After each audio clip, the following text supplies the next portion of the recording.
We are worried, quite frankly, on a near-term basis, Paul, that the market has gotten a little ahead of itself. I think that's pretty clear, and we have not had a correction more than 3%.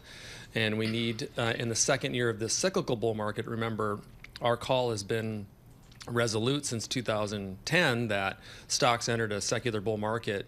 U.S. stocks entered a secular bull market in 2009, so we've got about another 10 years to go if you want to do the quick math. But we need on average, we see a 9.4% correction in the second year of a bull market. So we think that we can see a correction, and that'll be your next great entry point.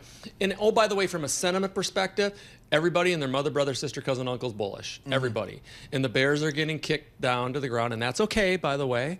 Remember, bulls making money, bears are really smart. But at the end of the day, we need a bit of a refresh, and I think that's your next great buying opportunity in this next big secular market. We're going to have earnings starting actually Thursday. Some of the airlines come out, and then Friday, J.P. Morgan, some of the other big banks.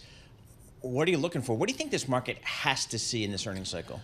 Well, we've said that we could see a 1996 type event. 1996, Micron missed earnings. And if you remember back the second half of 95, the last quarter of 95 into 96, that's when the kind of tech got going. And it was earnings and fundamentally driven. Then it was momentum and dot-com driven. And that caused a pretty decent correction in the summer of 96. I think that could happen again. Now, a lot of people are giving me crap about looking at earnings so closely, but these stocks are priced to perfection. It's going to be more about what they're going to say going forward into 2025 and 2026 in terms of their growth rates. So I think we could see a bit of a correction there. But listen, I think earnings on the financial side are understated. I think healthcare earnings are understated. So we could see a kick there. I think financials, with respect to return on equity, is way understated as well. And I think you're going to see a surprise up there, especially in wealth management and the capital market. What's a Belski correction look like? I mean, in this world, a pullback, 3%.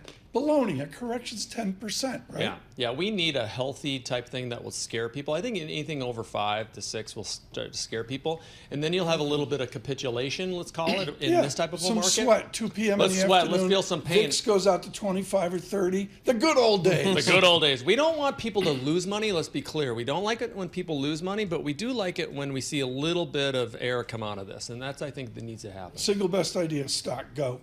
Netflix. Yeah, so think about this, what's happening at Paramount. Wow. Think about this. So our theme for communication services is cash, content, and consolidation. It has been all year. We were overweight last year, neutral this year because we thought there was going to be some consternation. Netflix is the Kleenex of streaming. It's the clear winner. It's the clear winner, and we think it's going to continue to win while all these others try to combine to take it on.